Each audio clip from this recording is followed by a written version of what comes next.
சேலம் மாவட்டம் முத்துநாயக்கன்பட்டியில் உள்ள அரசு மேல்நிலைப் பள்ளியில் சட்டமன்ற உறுப்பினர் தொகுதி நிதியிலிருந்து புதிய கட்டிடங்கள் கட்டுவதற்கான பூமி பூஜையை அமைச்சர் இல்லாமல் நடத்தக்கூடாது என பாமக எம்எல்ஏ அருளிடம் திமுகவினர் தகராறு செய்தனர்.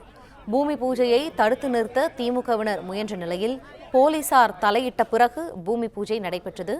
இது தொடர்பான கூடுதல் தகவல்களை எமது செய்தியாளர் ரமேஷ் வழங்க கேட்போம். ரமேஷ், வணக்கம். இந்த விவகாரம் தொடர்பான முழு விவரங்கள் என்ன? சேலம் மாவட்டம் ஓமலூர் அருகே உள்ளது முத்துநாயக்கன்பட்டி. இந்த பகுதி சேலம் மேற்கு சட்டமன்ற தொகுதியில் உள்ளது.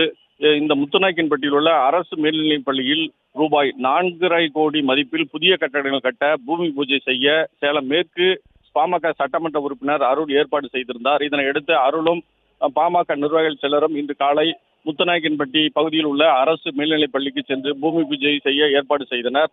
இதனை அறிந்த திமுக நிர்வாகிகள் சிலர் அங்கு விரைந்து வந்து பூமி பூஜை செய்யக்கூடாது, அமைச்சரை அழைத்து வந்து பூமி பூஜை செய்ய வேண்டும் என கூறி அருள் எம்எல்ஏவிடம் வாய்த்தகராறில் ஈடுபட்டனர். சுமார் 20 நிமிட நேரம் இரண்டு தரப்பினர் மாறி மாறி தகராறு செய்து கொண்டனர். இதனால் பரபரப்பு ஏற்பட்டது.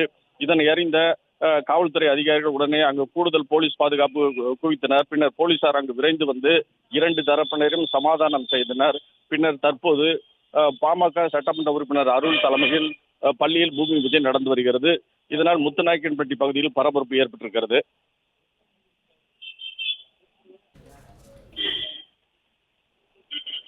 நன்றி ரமேஷ், விரிவான தகவல்களுக்கு.